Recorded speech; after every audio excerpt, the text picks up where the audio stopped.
Hey sportsman, John Bergsma here in front of one of my favorite new boats, the Traxstech 1850 Bass Hawk, and today we're taking you on a great bass fishing outing in Curtis, Michigan. That's the Central Upper Peninsula, and we are going to get into the fish. Stay tuned.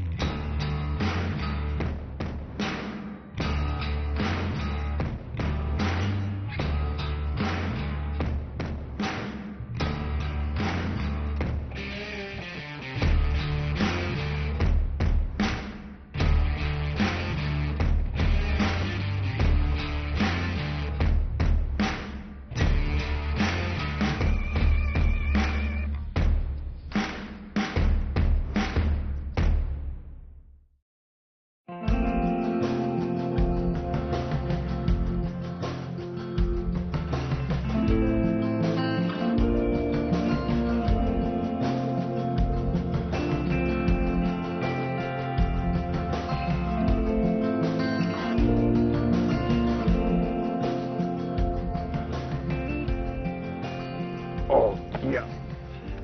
There you go. This is a good fish you'll need a net for, Scotty.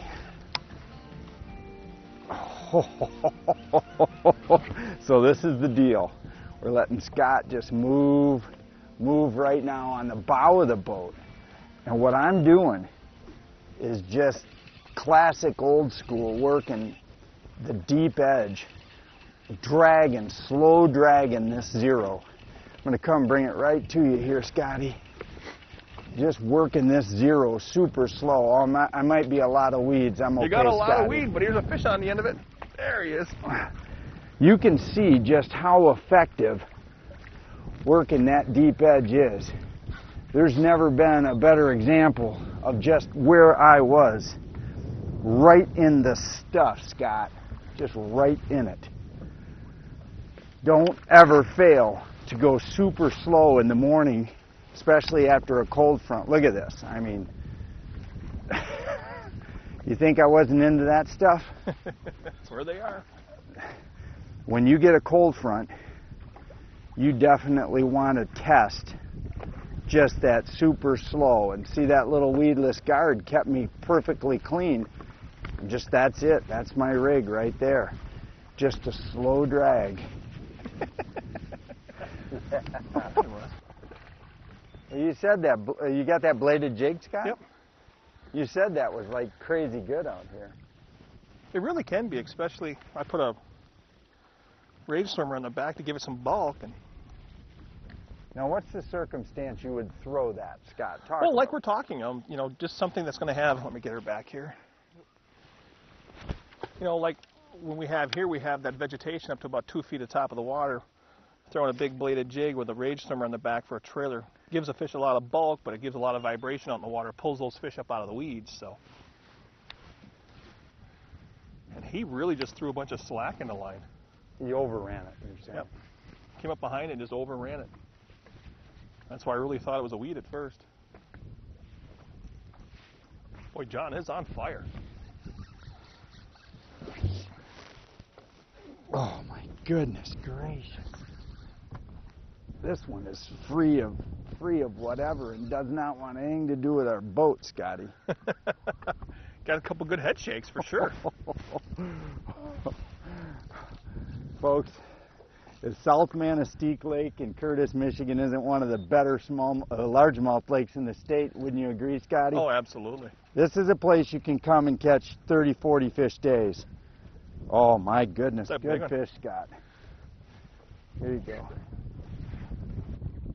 There you go, John. Beauty. Yeah.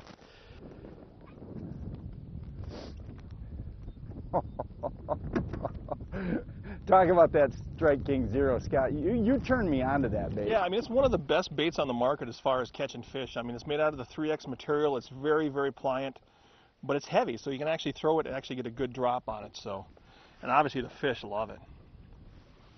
It's a beautiful fish, John. Very healthy. I mean, there's such a nice, healthy fish in here. The Fisherman's Digest is brought to you by Crestliner, forged with strength defined by durability. Mercury Marine, go boldly. And MotorGuide. guys. 211 on. Yeah. You're in the back a little sturdy fish. Boy, you got the hot hand today, boy. Get out of your way. Oh. Oh my gosh. This is a good fish.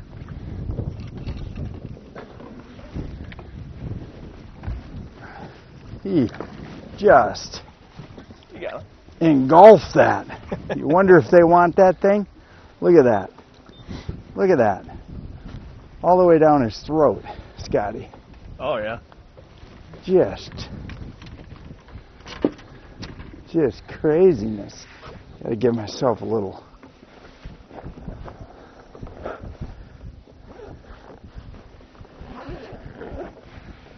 Another one. Look at them. Those are healthy fish. Awesome. Grow up again. We came right up on this point here. Scott missed one. I missed one. I spun, faced into the wind, chucked it to deep water on the outside of the weed line. I went to reel it the first time and he was there. That's the beautiful thing about the Strike King Zero, is that they will hold that bait for as long as it takes you to get back to the fish.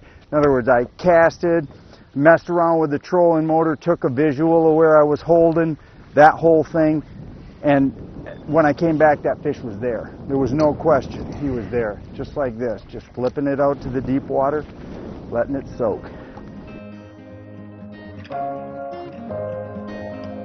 There he is. Fish. You gotta go, John. There's some fish here. There's some fish here. Scotty just missed one. What we're doing here is classic exploring. First day on the lake. Oh yeah, nice fish. Oh, yeah. Beautiful. First There you day go. on the lake, and what we're doing is fishing, as you can see, just this matted little bit of grass. We're right on a point edge. Let me get this little guy unhooked. Really nice keeper fish. We'll let it go. I'll show you what we're doing here. Well, Scotty, you just said it. I'm blown up on this, sorry. Let me get back out so Scott can make a cast, and we'll show you what we're doing while Scott makes another cast here. We're doing two completely different methods here because it's, you know, first hour on the water, right, Scott? We don't know what's working. Right. We just came off a massive cold front. We're about 20 degrees below. And so for me, that's always going to be a 0 16th ounce VMC sinking jig head. Just super effective way to slow fish. What Scott's doing is, Scott's working right on the weed edge. Show him what you're throwing there, Scotty. I'm actually throwing a punch weight here with a rage bug on the back. So I'm just going to be punching into the grass and kind of working it down there through. And what I'm doing is I'm throwing on the deep side of the edge, and I'm just literally just vibrate twitching it. I'm really just super slow working it. And one of those two presentations is going to work when you get around fish. The cool thing is Scott popped off a weed missed one. I threw right in the same general vicinity and got one. So I think if we just keep working slow, we'll be okay. There you go, John. Nice fish too, Scotty. Oh yeah. Sorry. Netman's ready. Ooh, good fish, John. There we go, buddy. Yeah. They are wanting what we are throwing at them. Look at the way that 0 is, just right there in the roof of the mouth. And all we're doing right now is covering water, 16th ounce VMC with a weed guard. Now the weed guard's bent down right there after the catch, but that right there is the result of just working weed edges. Scott and I are targeting right now weeds with 4 to 5 feet above them. What these fish are doing, Scott just lost one on a 1.5, was it, Scott? Yep. We're picking baits that we're able to just skim over the top. Now I'm just long casting this like this, letting it sink, and then pop twitching it like this. Whenever I feel a weed, I'm just continually pop twitching it, and I'm just dragging myself. If you take a look at the Garmin right there, you can see the tops of the weeds right there. We're in 9.5 foot of water, but we got 4 foot of clean water over the top. And that's critical. You don't want to fish. You don't want to fish in weeds all the way to the surface if you're going to drag like this. You know, you've got to find some area where you've got some clean water over top of them. You know, if you were going to still fish, if you were going to spot lock fish, certainly you could fish those weeds with this presentation, but Scott couldn't pitch his crankbait if we were doing that. And right now it's just a great way to cover water and try to find a school. There may not be a better soaking bait anywhere than that Zero. They love that bait.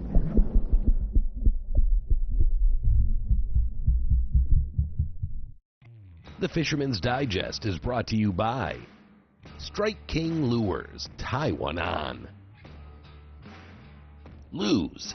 Feel the difference. And Wave Pro. Best ride on the water.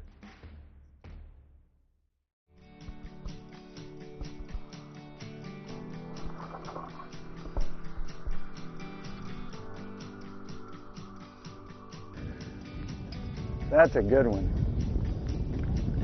Oh yeah, Scott. Wasn't going to take long before you were going to school me with one of those.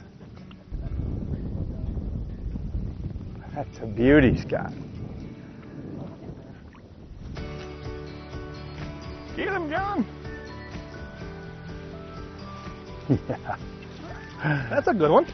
Yep, just dragging the edge. Dragging the edge with a Zero, and it's been all day long today. It seems like the cold front, Scott, definitely has knocked the suicidal fish down, and you have to really, really work. Nice little keeper fish.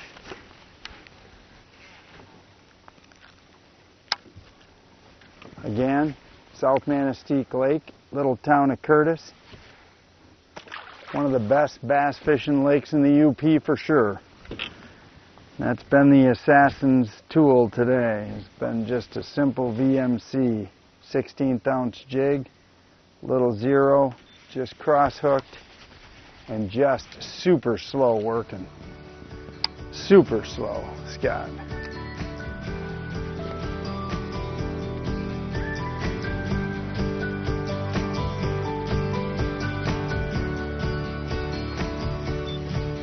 One of the things we're doing is using the key fob. Scott and I are using the key fob. Now it's a little in the afternoon. We're going to see if maybe there's a few fish up on shallow water docks that are touching deeper water. And one of the cool things about this is that I can drive the boat from the back. Scott and I can stand back here. We can position the boat so that we're downwind casting right to these dock sections. And we don't have to go to the front of the boat and do the traditional standing.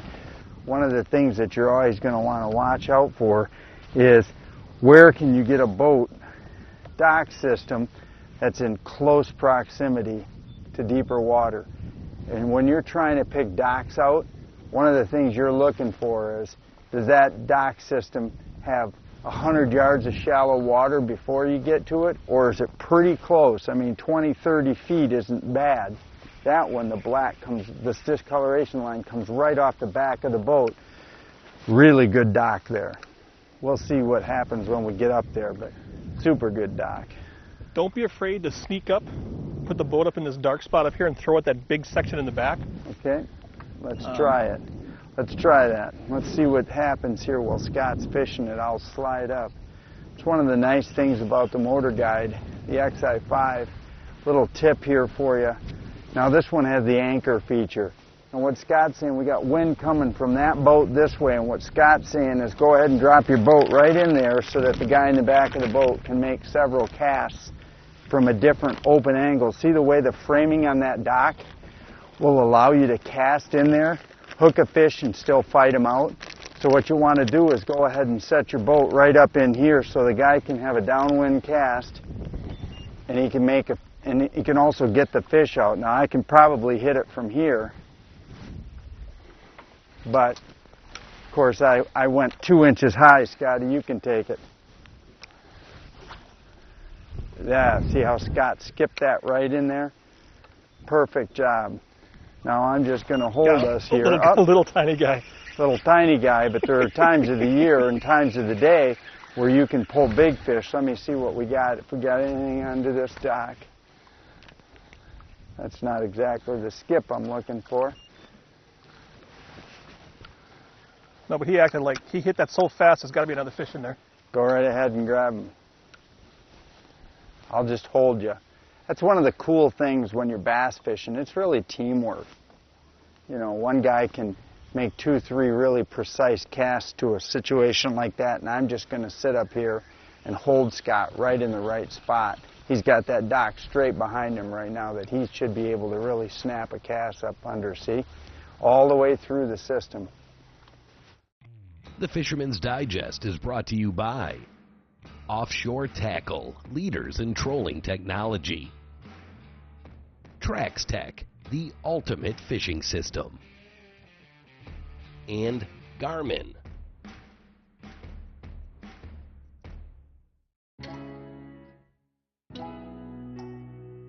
Fish. Shut her down.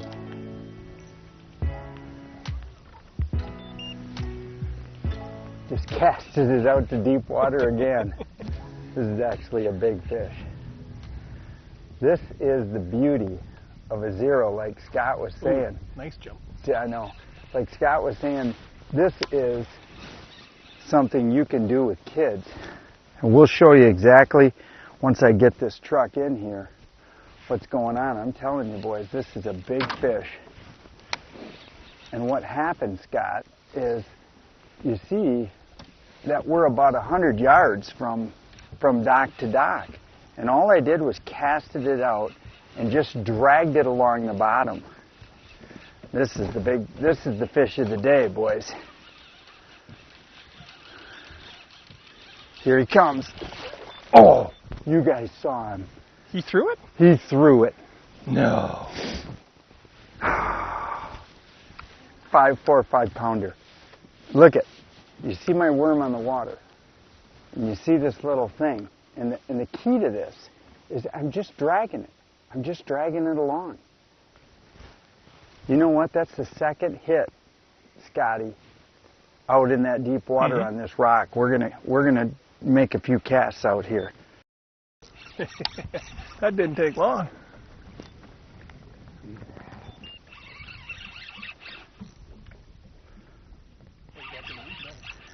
He's swimming with me, but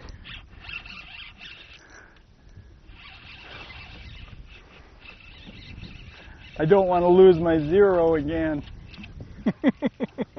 Last time I had it, he took me for a ride. Nice fish.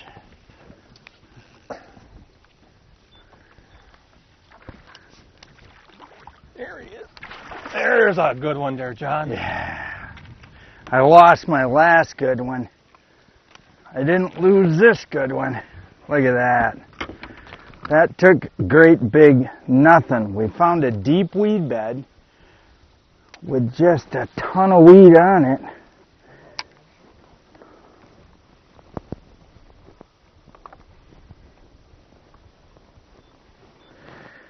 Same thing, 16th ounce BMC, little weedless on a zero. Wow, look at that. You want to see what they're eating? Look down his throat. See the tentacles of a great big crayfish laid right up against his throat, sticking right out of his mouth.